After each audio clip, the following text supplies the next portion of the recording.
মা মাথা ব্যথা করছে। হ্যাঁ আরো মোবাইল দেখ। মা পেট ব্যথা করছে। হ্যাঁ আরো মোবাইল দেখ। মা খিদে পেয়েছে। হ্যাঁ আরো মোবাইল দেখ। মা আমার পাতলা পায়খানা হয়েছে। হ্যাঁ আরো মোবাইল দেখ। হ্যাঁ ওর শরীরে আমার রক্ত বইছে, ওকে আমি ইঞ্জিনিয়ার বানাবো, ও আমার মেয়ে। ওকে আমি 10 মাস 10 দিন পেটে ধরেছি, ও আমার মেয়ে, ওকে আমি ডাক্তার বানাবো। ও আমার মেয়ে, ও আমার মেয়ে, ও আমার মেয়ে, বলছি তো আমার মেয়ে। বলছি তো আমার মেয়ে।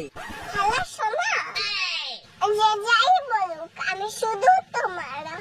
এই ভূতা যাচ্ছে মাছ ধরতে ক্ষীর নদীর খালে, ছিপ নিয়ে গেল সাদা ভূতে, মাছ নিল কঙ্কালে।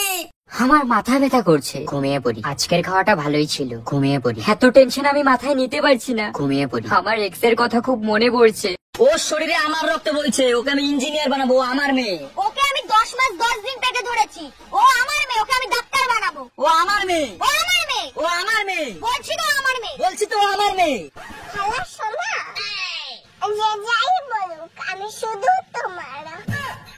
কিরে সৌরভের রেজাল্ট এত ভালো হয়েছে, তাহলে তোরটা এত খারাপ হলো কেন? হ্যাঁ ও যে স্যারের কাছে টিউশন করে, তুইও সেই স্যারের কাছেই টিউশন করিস, তাহলে তোরটা কেন খারাপ হলো? ও যে স্কুলে পড়ে, তুইও সেই স্কুলেই পড়িস, তাহলে তোরটা কেন খারাপ হলো? ওকে দেখে কিছু শেখ, ওর মতন হওয়ার চেষ্টা কর। দিন দিন গাধা হচ্ছে একটা। মা ফ্রিজ থেকে কালো মিষ্টিটা দাও তো।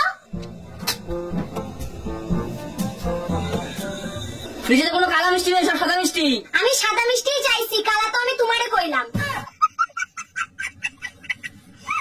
ভাই বলতো তেজপাতা, তেজপাতা তোর শ্বশুরের লেজ কাটা, ইয়ে।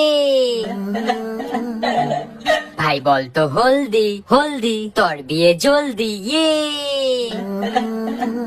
ভাই বলতো সিম্পল, সিম্পল তোর মুখে পিম্পল, ইয়ে।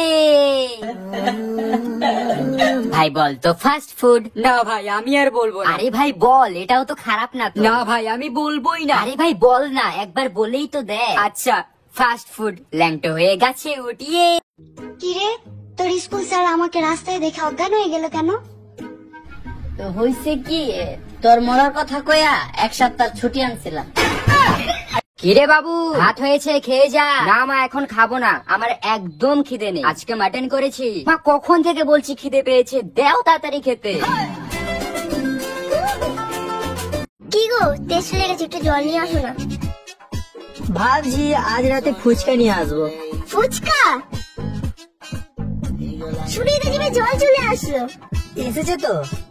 বাবু, এই বাবু। হ্যাঁ মা কি হয়েছে? তুই তোর বই খাতা এভাবে খুলে রেখে কোথায় গেছিলি রে? মা আমি টয়লেটে গেছিলাম। বই খাতা এভাবে খুলে রাখা যায় না, তুই জানিস না? কেন কি হয়? বই খাতা এভাবে খুলে রাখলে ভূত এসে পড়ে যায়, তারপর আর পড়াশোনা তোর মাথায় থাকে না। ও মা তাই নাকি? হ্যাঁ মা, তাহলে আমি কালকের থেকে স্কুল যাওয়া বাদ দিয়ে। কেন? আর টিউশন স্যারকেও বলে দিই কালকের থেকে না আসতে। এ মা কেন? কারণ আমি যতদিন আমার বই খাতা খুলে রেখে দিয়েছিলাম, সেই হিসাবে তো ভূত এখন অনেক শিক্ষিত হয়ে গেছে, তোর কাছেই পড়ে নেবো।